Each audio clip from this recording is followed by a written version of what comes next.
호주 시드니에 본사를 두고 있는 세계 경제평화연구소라는 단체가 있는데요. 이 경제평화연구소에서 163개국을 23개 항목에 걸쳐서 2008년부터 2019년까지 분석을 했습니다.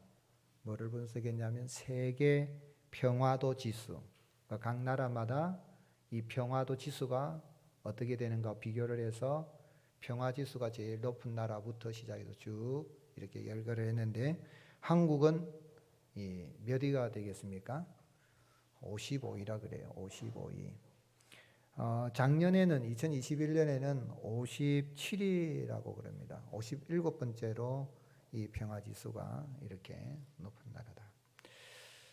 그리고 2013년도에는 47위였다 그래요. 한 10등급이 떨어진 거라고 볼 수 있죠. 10년 정도 지나가면서 10단계가 하락이 됐다 그래요.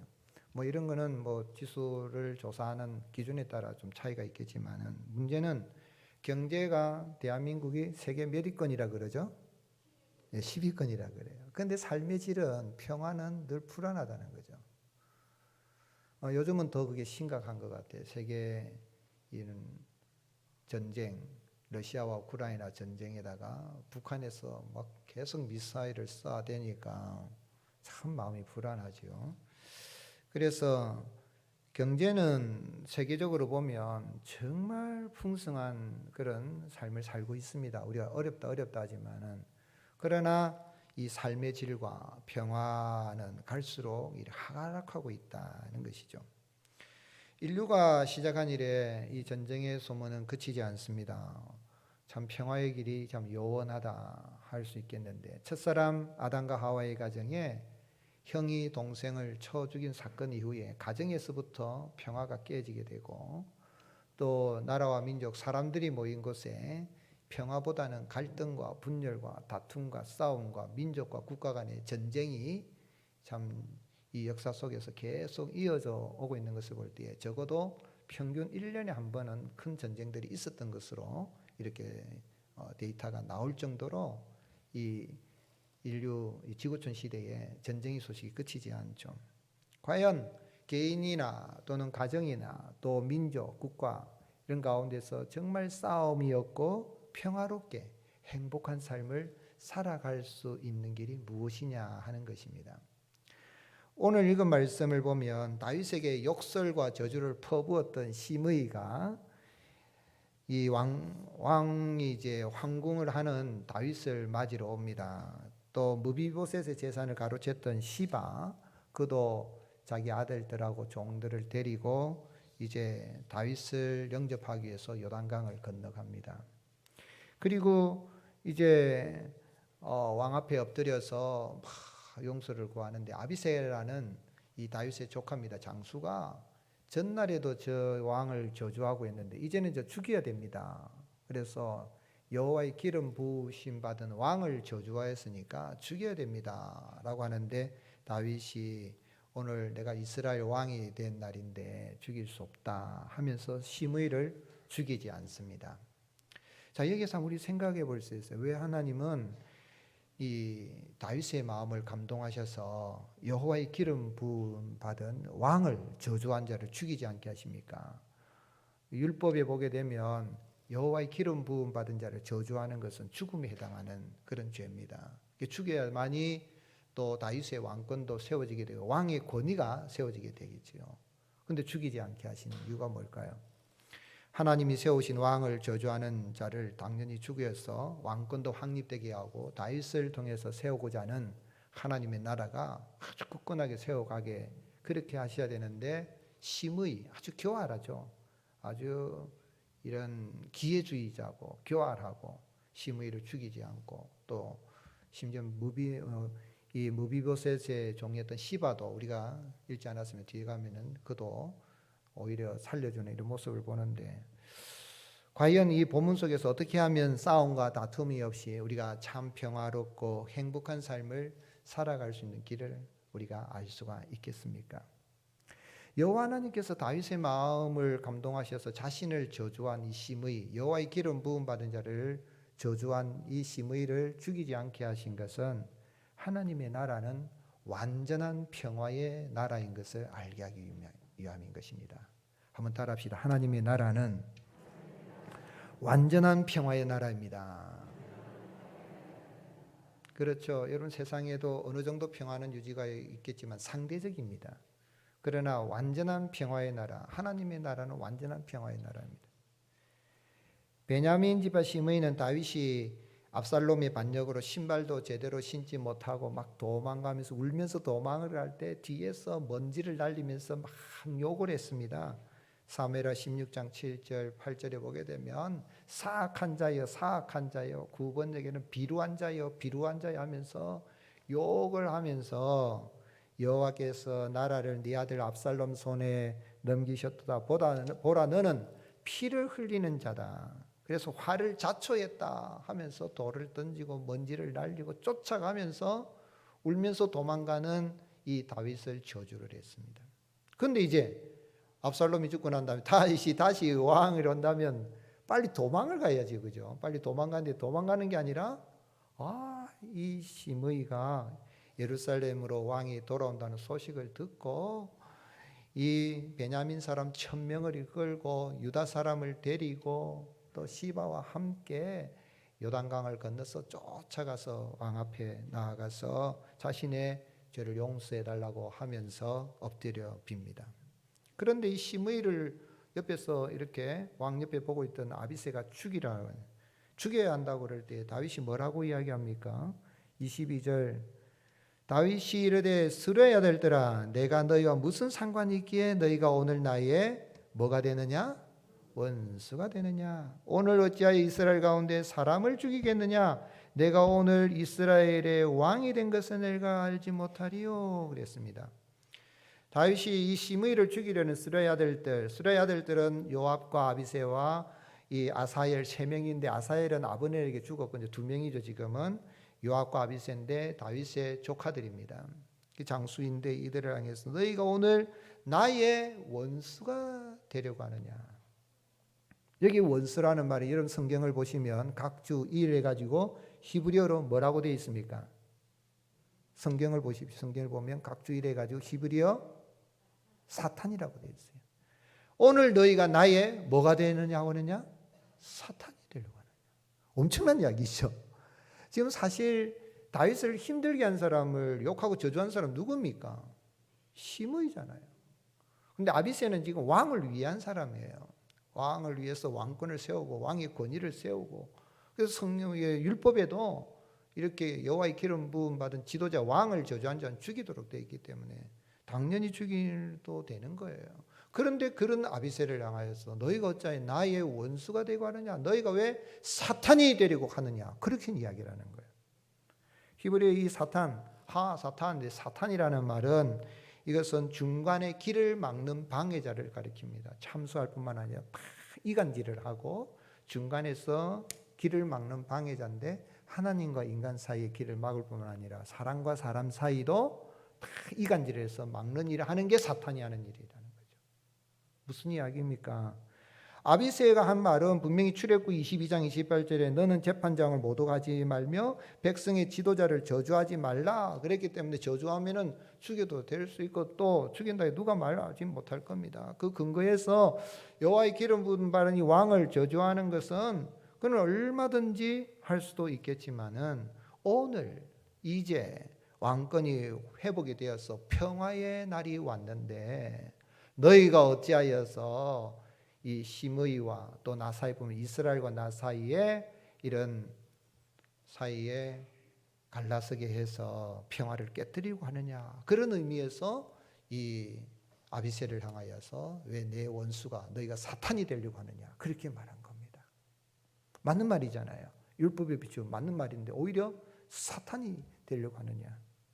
즉 말하자면 시므이를 그날에 죽이는 일은 국가의 평화를 깨는 것뿐만 아니라 완전한 하나님의 나라인 이 평화의 나라, 하나님 나라는 평화의 나라, 그 평화의 나라를 깨뜨리는 행위가 되기 때문에 이것은 사탄이 하는 일이 되는 겁니다.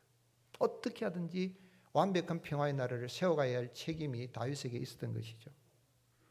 사실 다윗이 아비새의 말대로 여호와의 기름 부음 받은 왕을 전 시므이를 죽인다 그래 누가 잘못된 말하지 않을 거예요. 그건 율법에도 있고 그래 이제 저건 죽어도 싸다라고 사람들이 그리 말을 그냥 잘 죽었다라고 말할 거예요. 왕이 죽여도 다른 왕이 굳이 막 손 안 대도 죽여야 되는 그런 사람이기 때문에 다윗 보고 잘못될 사람은 없었을 것입니다. 그러나 다윗은 압살롬의 죽음으로 말미암아 평화가 뭔지를 아는 거예요. 아들 압살롬의 죽음으로 인해서 참 평화가 뭐냐 하는 걸 알았고 내가 세워야 할 나라는 나 비록 추한 더러운 죄를 지은 죄인이지만은 내 아들 압살롬이 비참하게 죽었고 또 암논도 이렇게 동생에서 죽임을 당하고 그리고 내 딸이 오빠에게 겁탈을 당하는 우리 가정이 완전히 이런 모습이 있지만은 하나님이 나를 통해서 세우고자 하는 그 나라는 바로 완전한 평화의 나라라는 것을 압살롬이 죽음을 통해서 다윗이 깨달은 겁니다. 압살롬의 이름 뜻이 뭡니까? 압살롬은 살롬은 무슨 뜻이죠? 평화잖아요. 아브는 아비를 말해요. 우리하고 비슷하죠. 아버지, 아비라는 건 아버지. 즉 나의 아버지는 평화다라는 말인데 압살롬이 아버지에게 평화를 줬습니까? 못 줬어요. 아버지에게 평화를 못 주는 그 아들인데 비참하게 죽은 아버지 왕자리가 탐이 났는데 어쨌든 반대로 죽은 그 아들이지만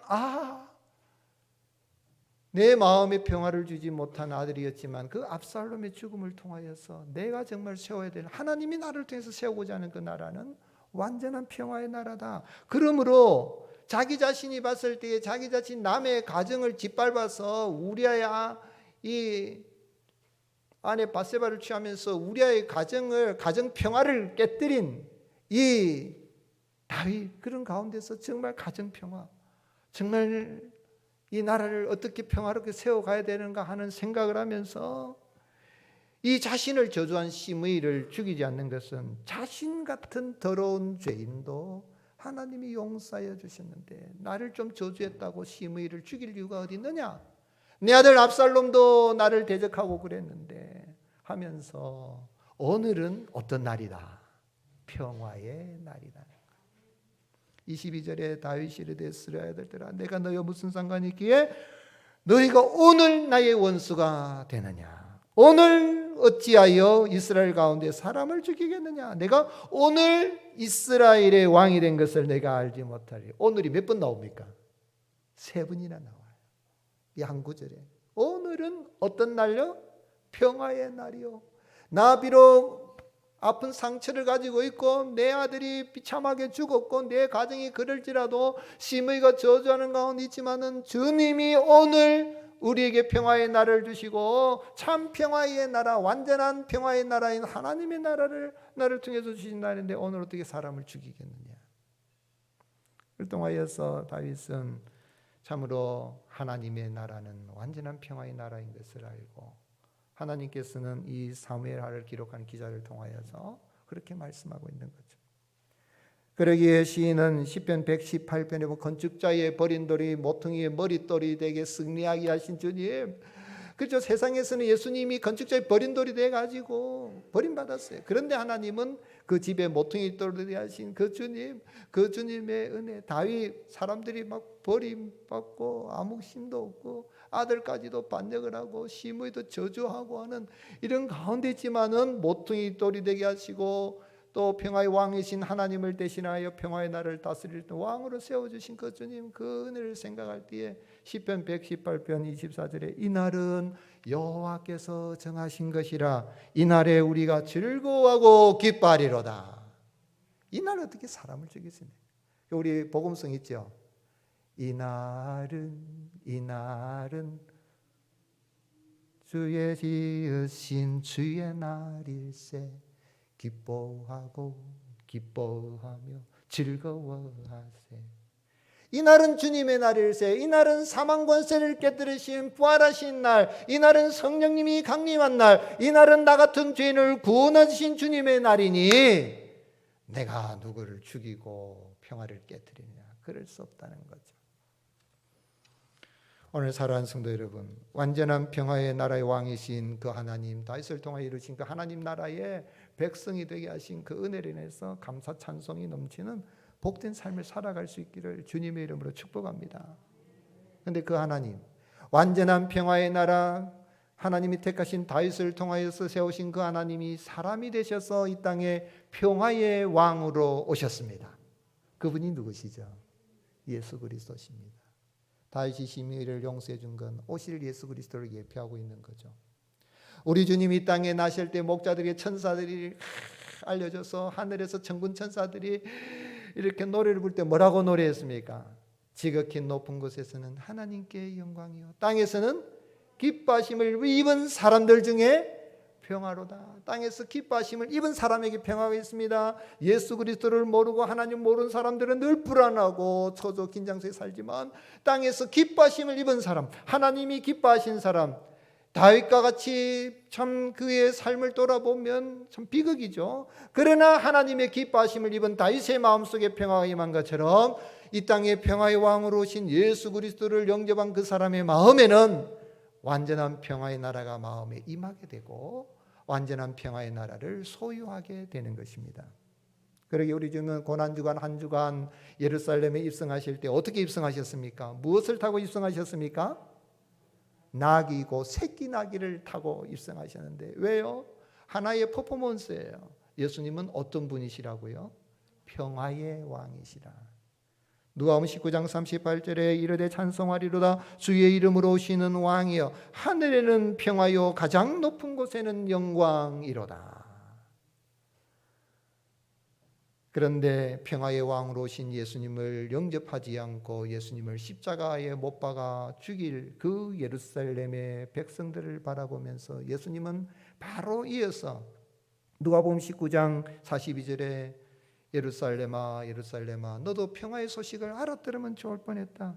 너도 오늘 평화에 관한 일을 알았다면 좋을 뻔하였거니와 지금 내 눈에 숨겨졌도다. 예루살렘아 예루살렘, 예루살렘 뜻이 뭡니까? 평화의 도시란 뜻입니다. 일, 샬렘, 일이란 도시란 말이고 샬렘, 예루살렘, 평화의 도시인데 평화의 왕이 오셨는데도 영접하지 아니하니 백성들의 마음에 평화가 없고 예루살렘에 평화가 없고, 오늘 여러분 예수 그리스도 평화의 왕이신 그 주님을 내 마음의 구주로 영접하면 다윗이 그 평화의 왕이신 주님의 대로 평화의 나라를 세워갔던 것처럼 오늘 우리가 가는 곳에 평화의 역사가 일어나게 되고 완전한 평화의 나라를, 천국을 상속받고 날마다 감사 찬송이 넘치는 복된 삶을 살아갈 수 있는 것입니다. 그러기에 토마스 아켄피스는 그리스도를 본받아 제3장 참된 평화를 가져다주는 사람에서 뭐라고 이야기했습니까? 먼저 당신 자신이 평화로운 마음을 갖도록 하십시오. 그리하면 당신은 다른 사람에게 평화를 줄 수 있을 것입니다. 사실 시므이를 살려줬지만 누구 마음속에 평화가 임했습니까? 다윗의 마음속에 평화가 임하니까 죽여도 됩니다. 누가 말하지 않을. 그런데 그를 살려준 것은 그 마음속에 평화가 임하게 되니 시므이도 살게 된 거죠. 평화의 이름을 가진 아들 압살롬을 잃은 다윗의 마음속에 하나님의 나라고 평화의 나라 왕이신 하나님 신평화 오실 메시아 예수 그리스도를 바라보고 믿는 가운데 그 마음속에 평화가 임하니까 오늘은 평화의 날인데 내가 어찌 사람을 죽이리요. 성 프란시스가 어느 날 우물에서 물 깃는 여인을 관절해 보니까 그러니까 물통을 이렇게 들고 가는데 물통 안에 물 다 깃고 난 다음에 그 물통 안에 무엇을 넣습니까? 바가지. 혹시 넣어 보셨어요? 저도 어릴 때에 제가 이 양동이에 이마에 물을 잘 입니다. 또감이 딱 해가지고 이러고도 갈 수 있을 정도로 잘 했어요. 물 기르다가 오는. 그러면은 그 바가지를 얹지. 또 어떤 경우는 나뭇잎을 얹지. 왜 얹지죠? 왜 띄우는 거죠? 물이 넘치지 마라. 그 물은 거예요. 프란시스가 왜 그 나무를 던지냐 하니까 아니 이것도 모르세요. 사람들 다 아는데 물이 찰랑찰랑할 때 넘치 말라고 그러는 거예요. 프란시스 깨달은 거예요. 분하고 화가 나고 마음이 막 동요가 나서 막 넘쳐나려고 할 때에 당신의 마음에 무엇을 던지십시오? 십자가를 던지십시오. 마음으로 던지는 거죠. 그럼 내 마음에 평화가 임하게 되고 우리가 완전한 평화의 나라에 들어갈 뿐만 아니라 이 땅에서도 그 평화의 나라의 기쁨을 누리게 되는 것입니다. 그런 평화의 나라를 상속하며 감사하며 살아갈 수 있기를 주님의 이름 축복합니다. 그럼 이렇게 예수님을 믿어서 참 평화의 나라 하나님을 상속받은 우리는 어떻게 살아야 될까요? 한번 따라 하시겠습니다. 용서하는 곳에 참 평화가 임합니다. 1000명을 이끌고 왕이 나를 용서 안 하면 내 뒤에 1000명이 있다 뿐만 아니라 베냐민 지파도 있고 또 요셉의 그 지파인 이 에브라임과 므낫세보다 내가 먼저 나오는데 왕이 용서 안 해주면 보자, 이런 느낌이 있는 거예요. 지금 시므이가 내가 죄를 범해서 용서해 주옵소서 하지만 그 속에는 내 용서 안 하고 되나, 이런 의미가 있는 거예요. 그런데 그걸 다 다윗이 압니다.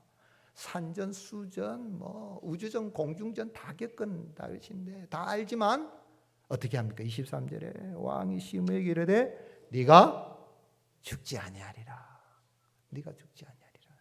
용서해 줍니다. 다윗의 마음속에는 신학자들이 해석할 때에 그 1000명의 어떤 유력한 자니까 자기를 저주했던 사람이지만 그 사람들을 다 지지를 받아야 되니까 그래서 다윗이 용서해 줬다는, 사실은 다윗은 자기 같은 죄인, 남의 가정의 평화를 깨뜨린 자기 같은 죄인도 용서해 주신 주님을 생각하니 시므이가 비록 저주했다 할지라도 험담을 하고 악담을 했다 할지라도 용서 못할 이유가 없다 하고 용서해 주게 되니까 그곳에 평화가 임하게 된 것입니다. 그래서 우리 예수님은 제자들을 향하여서 화평하게 하는 자는 복이 있나니 그들이 하나님의 아들이라 이름을 받으리라 그랬어요. 오늘 예수님 믿는 사람들은 예수님 믿어서 평화의 왕이신 예수님 믿어서 내가 평화의 사람이 됐으니 이 시대의 피스메이커로 우리는 부름받은 거예요. 평화를 만들어가는 사람입니다. 성령님의 역사로 어떻게 평화를 만들어갑니까? 그건 용서하는 거예요. 마음으로 용서합니다. 마태복음 6장 14절에 너희가 사람의 잘못을 용서하면 너희 하늘 아버지께서 너희 잘못을 용서하시려니와 너희가 사람의 잘못을 용서하지 아니하면 너희 아버지께서 너희 잘못을 용서하지 아니하시리라. 그럼 내가 용서 안 하면 난 천국 못 간단 말인가? 그런 말이 아니라 이미 제자들은 어떤 사람들이죠? 용서받은 사람이에요. 한번 따라합시다. 나는 이미 용서받은 사람입니다. 누구로부터요? 하나님으로부터 용서받았으니까 내가 누군들 용서 못하겠다. 하나님 지옥에 던져져 나 같은 죄를 용서. 다윗이 그러니까 시므이가 그래도 용서 내가 할 수 있다는 거죠. 그래서 우리 주님이 율법사가 찾아와서 계명 중에 최고 계명이 뭡니까? 그러니까 마음과 목숨과 뜻을 다해서 누구를 사랑해라? 주 너희 하나님을 사랑하라. 그리고 마태복음 22장 39절에 둘째도 그와 같으니 다 같이 읽겠습니다. 내 이웃을 내 자신같이 사랑하라. 여러분, 이웃을 내 자신같이 사랑할 수 있습니까? 안 됩니다. 부부간에 이웃 자기 몸처럼 사랑할까요? 불 끄는 거 하나 가지고도 쉽지 않습니다. 부부가 그렇다면 부모 자식 간에도 사실은 내 몸뚱아리도 챙기기 힘든데 이웃까지, 그거 불가능한 이야기죠. 한번 보세요. 옆 사람 한번 보세요. 내가 정말 내 몸처럼 여 사람 사랑할 수 있을 것 같아요? 말은 쉽지만 실제는 어렵다는 거예요. 어느 선까지는 할 수 있는데 그런데 왜 이렇게 말씀하신 거예요? 그건요, 주님이 이렇게 말씀하신 것은 한번 따라 하시겠습니다. 이웃을 사랑하는 것이 나를 사랑하는 것입니다. 이웃을 사랑하는, 누굴 사랑하는 거라고요? 나를 사랑하는 거예요. 제가 이 다윗이 시므이를 이렇게 용서하는 걸 보면서 그럴 수 있겠나 싶은 생각이 드는데, 새벽기도 나가려고 할 때 아침에 딱 일어나는 순간에 너를 사랑하는 것이 나를 사랑하는 것이다. 너를 용서하는 것이 나를 용서하는 것이다. 음성처럼 새벽기도 나오는데 그 말씀이 딱 주님 그렇습니다. 그래서 살 제목을 너를 사랑하는 것이 나를 사랑합니다 하고 했는데 제가 좀 바꿔서 오늘은 평화의 날입니다 이렇게 했는데, 오늘 평화의 날, 이 평화라는 것은 너를 용서해 주는 것은 사실은 다윗이 시므이를 용서했지만 누구를 용서한 거예요? 자기를 용서한 거예요. 자기가 자기를 용서한 거예요. 내 같은 건 말이야, 내가 어찌 우리 아이를 봤으마 눈이 멀어가지고 중심도 죽이고 내 같은 거는 죽어야 하는데, 사실은 시므이가 저주지만 시므이를 살려주지만은 내가 너를 죽이지 않았지만 나를 죽이지 않고 나를 살리는 거예요. 시므이를 용서하고 살려준 건 자기를 살린 거예요. 그렇게 주님이 그렇게 말씀하신 거예요. 내 이웃을 내 몸과 같이 살아. 원수를 사랑하라는 이야기는 그 원수 사랑스럽지 않아요. 꼴도 보기 싫어요. 그렇지만 그 원수를 사랑하지 못, 원수 같은 나, 하나님의 원수된 나를 용납하고 받아들이고 나를 세워가는 일이 되기에 참된 평화, 참된 기쁨이 내게 임하기 때문에 주님 그리 말씀하신 거예요. 잠언 19장 11절에 노하기를 더디하는 것이 사람의 슬기요 허물을 용서하는 것이 자기의 영광이니라. 아내를 용서하시고 남편을 용서하시고 부모님 용서하시고 자녀분들 용서하시고 형제분들을 용서하시고 교회 와서 좀 누가 좀 실수 허물이 있다도 다 용서하시고 그러면은 누구 마음에 평화가 임합니까? 내 마음이 평화가 임하는 거예요. 에베소 4장 32절에 바울은 서로 친절하게 하며 불쌍히 여기며 서로 용서하기를 하나님이 그리스도 안에서 너희를 용서하신 것 같이 하라. 비단이 대단히 곱다 해도 말같이 고운 것은 없다. 무슨 말입니까? 비단이 얼마나 비단이 곱습니까? 그런데 심의 너를 죽이지 않겠다는 이 비단결보다도 아름다운 심의 마음이 얼마나 기쁘겠어요. 그 용서하는 말은 비단결보다도 더 고운 말이다. 용서의 말을 하고 사랑하고. 세들벨 교회 그리 리고레 목사님은 당신에게 상처를 주는 사람을 당신의 마음에서 놓아주세요. 그 상처를 더 이상 붙들지 마세요. 상처를 준 사람을 어떻게 놓아줄 수 있는가? 용서하는 것입니다. 그것만이 그들을 놓아주는 유일한 방법입니다. 그들이 용서를 구할 때까지 기다리지 마세요. 왜냐하면 용서는 그들보다 당신 자신을 위한 것이기 때문입니다. 아멘. 오늘 여러분 나, 너, 우리 공동체 하나님의 나라를 상속받은 자 허물과 여러 가지 부족함을 용서해주고 이곳에서도 평화의 나라를 누리고 우리가 이 땅에 가는 것에 피스메이커로서 참 평화를 이루어가는 복된 삶을 살아가는 저와 여러분이 되시기를 예수님의 이름으로 축복합니다.